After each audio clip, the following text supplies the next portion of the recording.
నువ్వు ఎవరి కోసమో ఏడవకు. నువ్వు ఏడ్చినంత మాత్రాన వాళ్ళు నీ వాళ్ళు కారు.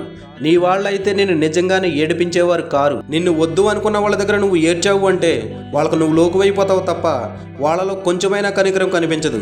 అలాంటి వారి కోసం నీ కన్నిటిని వృధా చేసుకోవడం అనవసరం. వర్షం కురిసి ఆగిన తర్వాత ప్రకృతి మరింత అందంగా కనపడుతుంది. జీవితం కూడా అంతే. కష్టాలు సమస్యలు దాటాకే జీవితం సంతోషంగా ఉంటుంది. జీవితంలో ఆనందం మాత్రమే ఉంటే ఆనందం కూడా బోరు కొట్టి చిరాకు పుడుతుంది. జీవితంలో అన్ని కష్టాలే ఉంటే జీవితం మీద విరక్తి కలుగుతుంది. నీ జీవితంలో పరిచయమైన ప్రతి మనిషి నుండి ఏవో కొన్ని కొత్త విషయాలు నేర్చుకో. అంతేగాని వాళ్ళని గుడ్డిగా నమ్మి మోసపోయి ఏడవడం నేర్చుకోకు. ఇంటిని శుభ్రం చేసి ఇంట్లో ఉన్న చెత్త బయట పడేస్తావు. బయట ఉన్న చెత్త విషయాలన్నీ తెచ్చుకుని మనసులో పెట్టుకుంటావు. మళ్ళీ నువ్వే అంటావు మనశ్శాంతి లేదు, మానసిక ఒత్తిడి ఎక్కువైపోయింది అని. పడవలోకి నీళ్లు రానంత వరకే పడవ నీటిపైన తేలుతుంది. పడవలోకి నీళ్లు వస్తే పడవ నీటిలో మునిగిపోతుంది. అలాగే బయట జరిగే అనవసరమైన విషయాలన్నీ మన మనసులోకి రానిస్తే మనం కూడా నాశనం అయిపోతాం.